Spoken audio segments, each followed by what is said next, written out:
My name is Alia, and today I'm going to be doing a video on the oil sands reclamation practices and the effects of this industry on the Rhizosphere. The oil industry is a huge economical importance in Alberta and Canada, as it provides a huge amount of revenue not only for the province but for the entire country. However, this industry does have quite a few environmental detriments and effects that do need to be addressed, as the public opinion versus a scientific reality does provide quite a disconnect. Some of the effects that the oil industry and its practices on extraction can have on the environment include loss of habitat, damage to ecosystems, removal of microbial communities, introduction of harsh chemicals that did not previously exist in these ecosystems, and physical alterations to natural environments. There are a lot of reclamation practices currently ongoing, as well as research into bettering these practices. However, more is definitely needed to ensure the proper reclamation of land disturbed by the oil sands. Specifically in this video, we're going to focus on a little known ecosystem called the Rhizosphere. A lot of research is going into this due to the huge biodiversity and lack of knowledge within this really complex ecosystem. Current government policies outline that the land that is disturbed by the oil sands be left in equal or superior condition than it was before the practices took place. However, this can present great difficulty due to the volume of end products such as the tailing sands. It's a good idea in theory, but these communities are very difficult to replicate. The Athabasca oil sands region is extremely unique in that it is mostly bitumen, but the method of extraction for this substance is extremely harsh to the environment. The projections for disturbed land over the next 10 to 15 years in a study done in 2010 were 2,000 kilometers squared. Topography of synthetic ecosystems created by man may also alter original microbe communities due to things like the difference of H2O content. Another study in 2019 showed that the current land disturbed by the oil sands has reached 4,800 kilometers squared. The 2010 paper proclaimed Alberta as the largest producer of petroleum products, with 40,000 hectares of land having been disturbed at the time of this paper's publication. Salts and secondary compounds can get into the soils and the rhizosphere, affecting bacterial composition, further proving that it's not just the removal of these ecosystems that can have an effect, but other factors as well. Plants can be affected in a way that change bacterial composition, as well as the other way around. Reclamation areas in some samples have shown decreased diversity as compared to natural environments that have not been disturbed. Ongoing research is not yet perfect, and it is limited due to the specificity of each rhizosphere. Some studies show that there is not much difference in the bulk soil between disturbed and undisturbed ecosystems, but there is usually a theme of differences seen in the communities in the rhizosphere. More research into the rhizosphere can equal better reclamation practice. So what is the rhizosphere? Why is it important? How do the oil sands affect it? The rhizosphere is the area immediately surrounding the roots of plants that is influenced by the exudates produced by these roots. This includes microbial communities of bacteria, fungus, and even viruses. Why is it important? This ecosystem is probably the most influential, as it provides the vegetation room to grow, factors including salinity, pest, disease, resistance, pH differences, ability to handle those, as well as other things such as growth, nutrient uptake, water uptake, and other biological factors. How does the oil sands affect it? Removal of these environments and this ecosystem will result in a loss of the environment that has taken hundreds to thousands to even millions of years to develop. Because reclamation practices are being put in place, this will provide a framework for reintroducing these important relationships into the ground. Hydrocarbons, which are a byproduct of the oil sands, can induce toxic effects in plants and associated fungi. So we can see that the oil sands practices can also affect relationships, and that they don't just affect environments by removal of already existing ecosystems.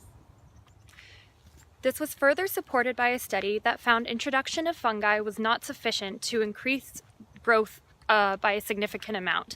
It was only after the addition of bacteria that the fungi was allowed to help the plant grow to a significant difference. A good path to follow in future research would be synergistic effects and treatments of reclamation projects. In terms of rhizospheric relationship, we also see associations between bacteria and fungi, which means not only microbes are reacting with plants, they're also interacting with each other. Fungi can affect what bacteria are present, which also just supports the fact that the rhizosphere has an incredibly interactive network. Changes in the environment can result in changes in structure, function, activity, and composition of the microbial network. Methanogenic archaea found in tailing sands can associate with tree roots and fungi, which will be a good future research area for reclamation. So how does the rhizosphere do this? How does the secret ecosystem help plants thrive better in their environment? It is through the development of relationships with very specific microorganisms that will allow the plant to take naturally occurring processes and further utilize them to be even more beneficial than they would be without these communities. Aquatic plant rhizospheres are also affected by the oil sands, as downstream anthropogenic, which means man-made, effects can be seen in these plant ecosystems as well. Tailings-related compounds can influence taxa based on the different species being able to grow in tailing sands residual environments. Proximity to reclamation ponds can be seen to affect communities and biodiversity due to many recent studies, and a decrease in biodiversity of reclaimed areas could mean slower reclamation. The current research is working to modify bacteria that is happy in tailing sands environments to be able to achieve mutualistic relationships with reclamation vegetation. To the fact that in lab settings, even though achievement was reached with significant improvement of plant growth, these often did not apply to field studies because the bacteria used in labs were not able to thrive in the tailing sands conditions. Why would scientists want to be looking at bacteria that are growing successfully in tailing sands? This is because a lot of the time bacteria that has been in natural environments won't survive in tailing sands, as this is not what it has evolved to live in. More studies currently are looking into better monitoring of reclamation processes using bioindicator organisms as a proxy for health of the ecosystem.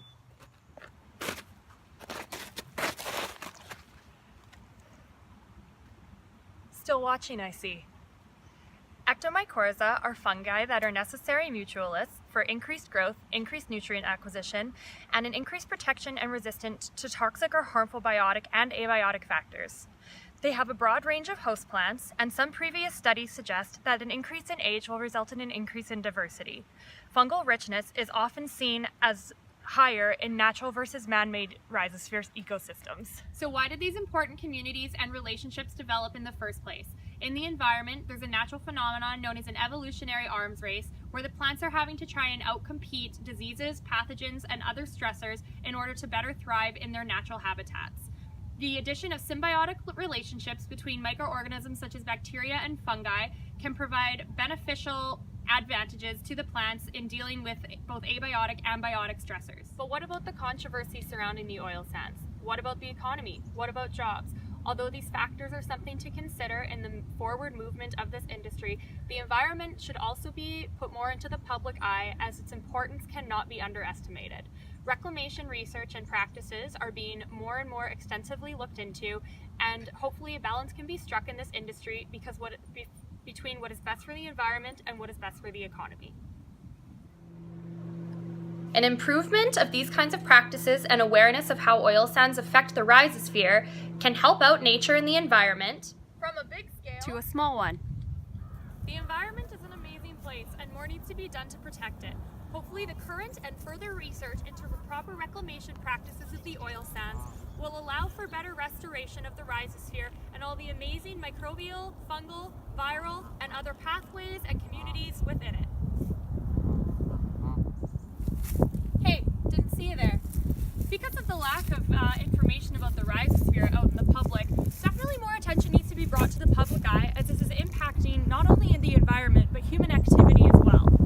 More research needs to be done into it in order to properly and accurately reconstruct the microbial communities that are lost during the oil sands practices, as well as more funding to further research this important and vital ecosystem. Looking into microbial communities is fairly new, and one of the more advanced and sought-after techniques is sequencing the microbial composition to know exactly what species are present. Knowing exactly what microbial species are present will allow scientists to more successfully reconstruct the lost ecosystems so that reclamation can take place. Nature, am I right?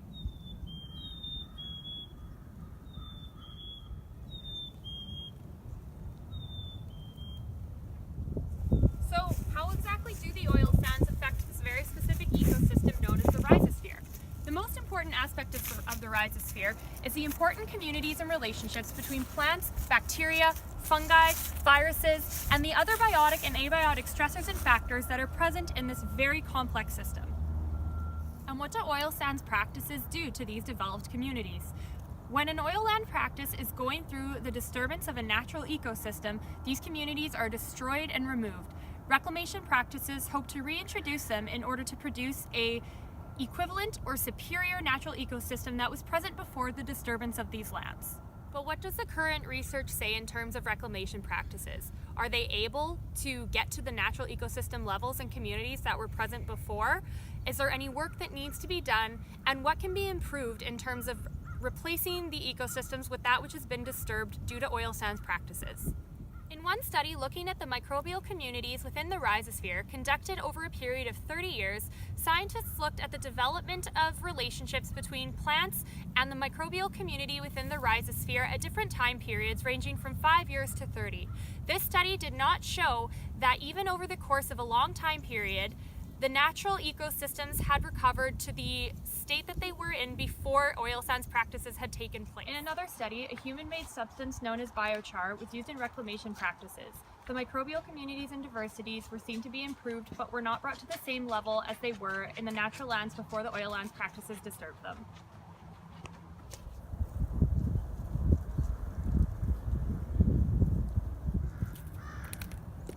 Just out here, enjoying nature. Another study looked into the effects of the different kinds of capping materials used during reclamation practices.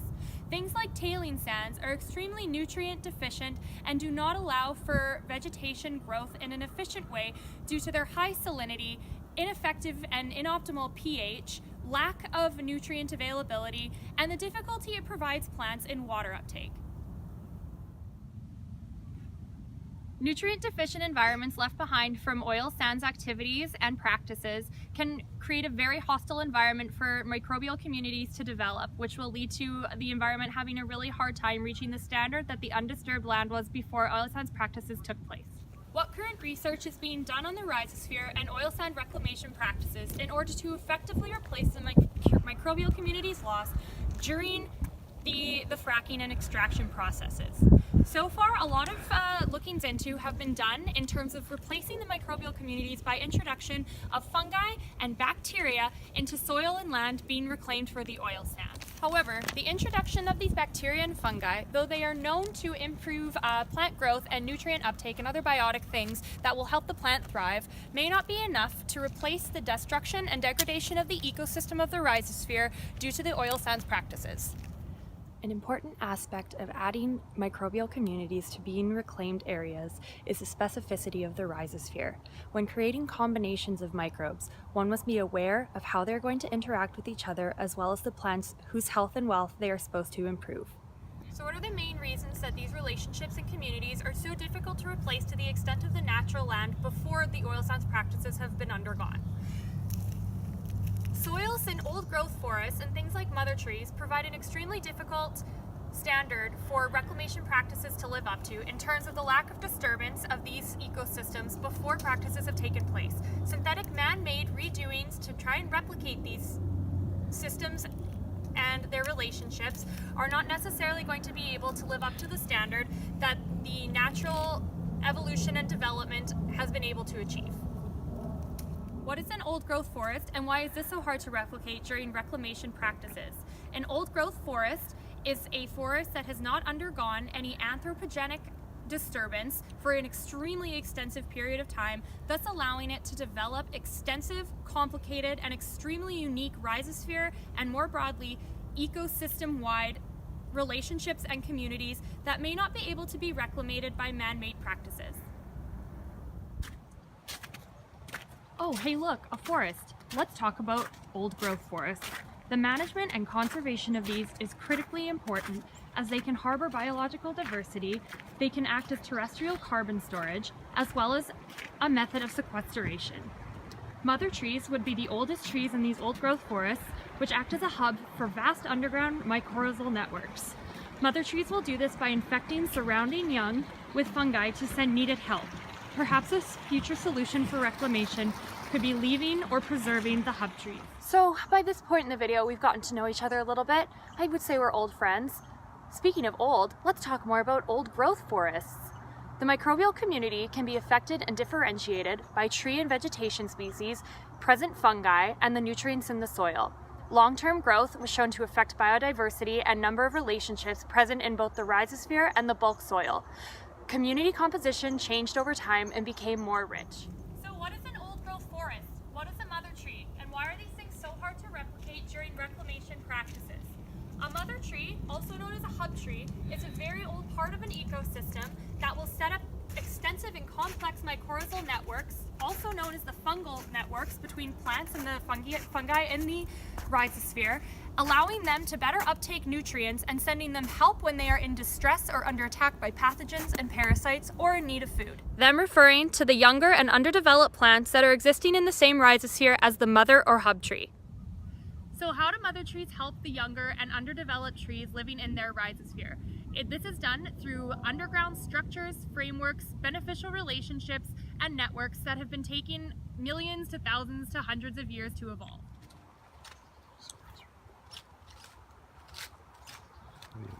In terms of reclamation practices though, and the movements toward creating a more sustainable reclaimed environment, adding the bacteria and fungi into previously disturbed areas is a good step forward, as these microorganisms are known to improve plant growth, especially in the rhizosphere, under natural conditions.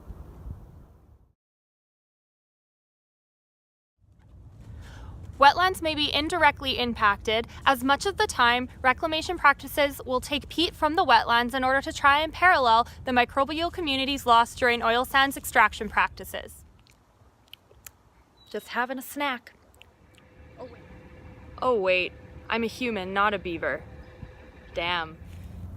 Despite the fact that there is awareness being spread around in the scientific community regarding the rhizosphere, the oil sands reclamation practices, and all other factors regarding this, there is still a disconnect between the public opinion and knowledge and what the scientific reality is. Science hopes to bridge this gap, but next we're going to look at a few of the misconceptions and the public opinion that may or may not parallel the scientific reality.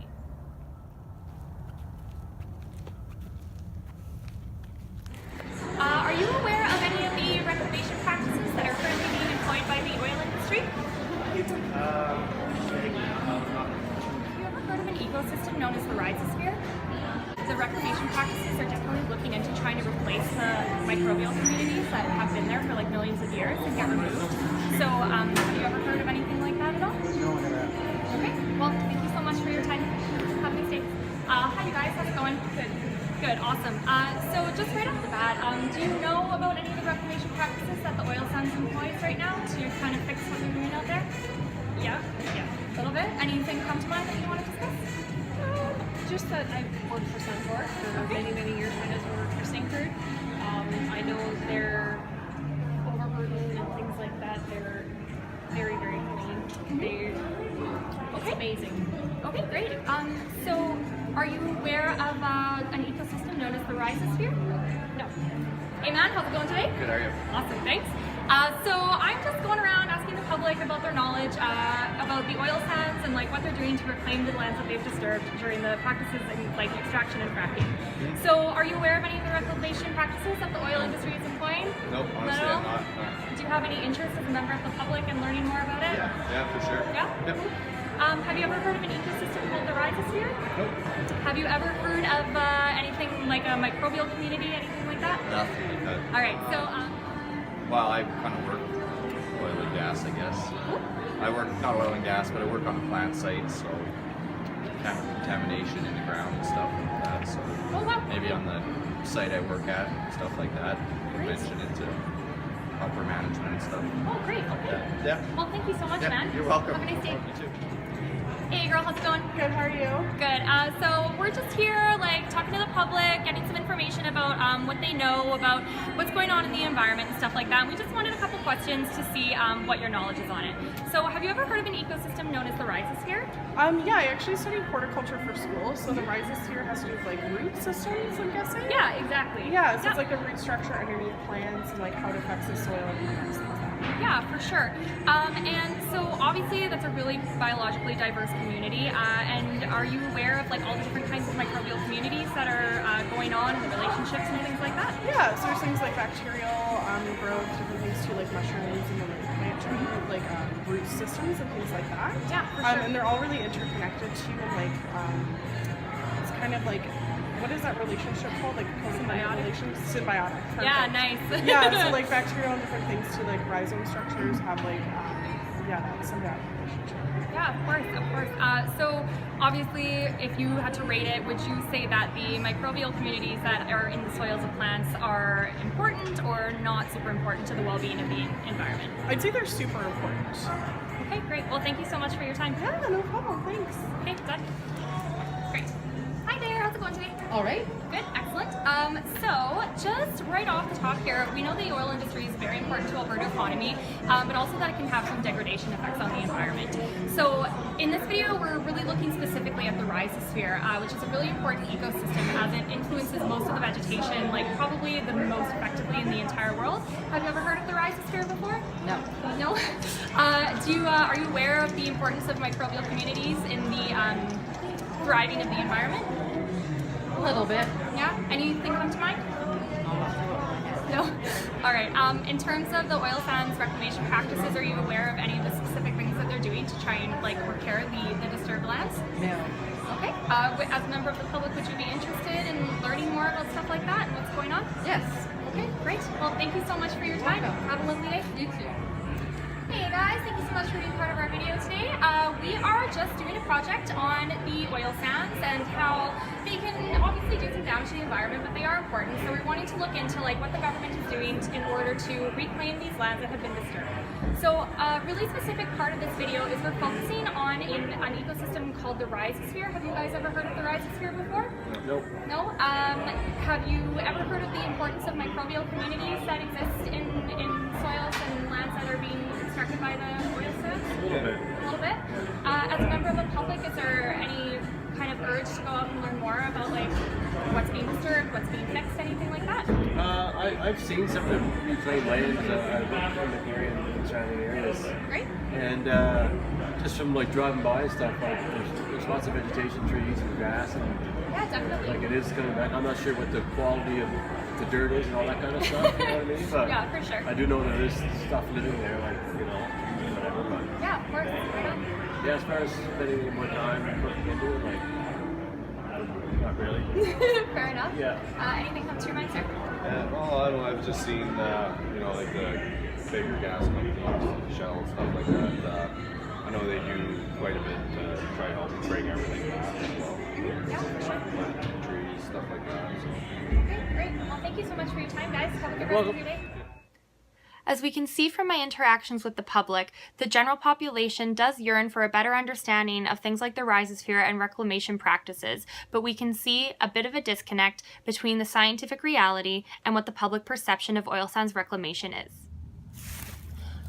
More research and efforts need to be put forward in order to protect the amazing and diverse ecosystem known as the Rhizosphere. Hopefully, with future generations and the further development of the oil sands industry, we can move towards even better reclamation practices that allow the Rhizosphere to thrive and further develop the relationships that have been created within it.